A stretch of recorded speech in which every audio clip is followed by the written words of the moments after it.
بسم اللہ الرحمن الرحیم۔ السلام علیکم۔ آج تاریخ 8 دسمبر سن 2021 بروز بدھ۔ کویت اردو نیوز کے ساتھ میں ہوں محمد عمر۔ آج کی اس ویڈیو میں کویت سے کچھ تازہ ترین نیوز اپڈیٹ شامل کرتے ہیں۔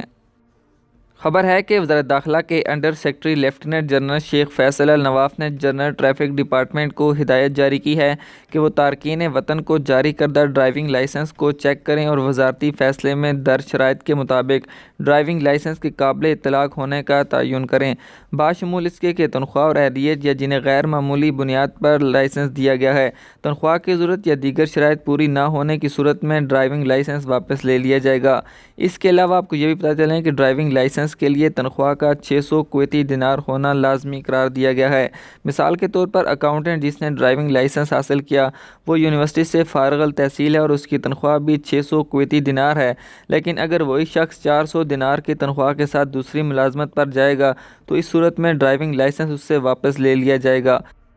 اس کے علاوہ جس شخص کا پیشہ ڈرائیور ہے اور اس نے اسی پیشے کے زور پر ڈرائیونگ لائسنس حاصل کیا تھا لیکن بعد میں پیشہ تبدیل کر دیا تو اس کا بھی ڈرائیونگ لائسنس واپس لے لیا جائے گا۔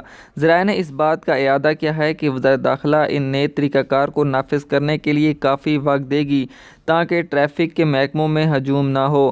پرانا لائسنس استعمال کر کے گاڑی چلانا ممنوع ہے، چاہے وہ درست ہی کیوں نہ ہو۔ تاہم 2013 سے پہلے جاری کیے گئے ڈرائیونگ لائسنس واپس نہیں لیے جائیں گے کیونکہ وہ ریگولیٹری قانون اس تاریخ کے بعد جاری کیا گیا تھا۔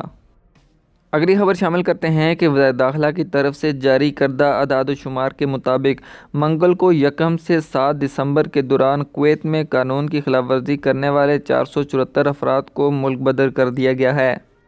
تفصیلات کے مطابق جن افراد کو ملک بدر کیا گیا ہے ان میں اقامتی قانون کی خلاف ورزی کرنے اور دیگر جرائم پیشہ افراد شامل تھے۔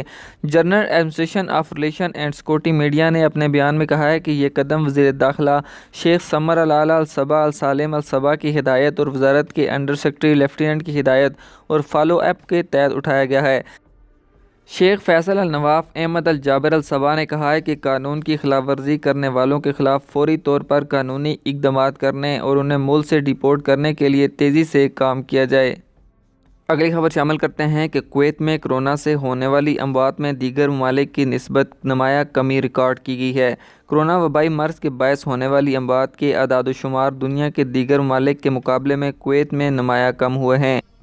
شہریوں اور رہائشیوں سے تیسری بوسٹر ڈوز لینے کے حکومتی مطالبات کے پیش نظر مشرف نمائشی گراؤنڈ میں کویت ویکسینیشن سینٹر کو سینکڑوں افراد نے اس بات کا واضح اشارہ دیا ہے کہ لوگ ویکسین کی تیسری خوراک لینے کی اہمیت کو سمجھتے ہیں، کیونکہ متعلقہ حکام مسلسل کوششیں کر رہے ہیں کہ ملک میں وبائی مرض کی صورتحال پر نظر رکھی جائے اور کویت انٹرنیشنل ایئرپورٹ پر آنے والے مسافروں پر احتیاطی تدابیر اختیار کی جائے۔ آج کی خبروں سے اتنا ہی۔ مزید خبروں کے لیے ہمارے یوٹیوب چینل پر وزٹ کریں، ہمارے چینل کو سبسکرائب کریں اور بیل آئیکن کو ضرور پریس کریں تاکہ آپ لمحہ بلمحہ اپڈیٹ حاصل کر سکیں۔ مجھے دیجیے اجازت۔ اللہ حافظ۔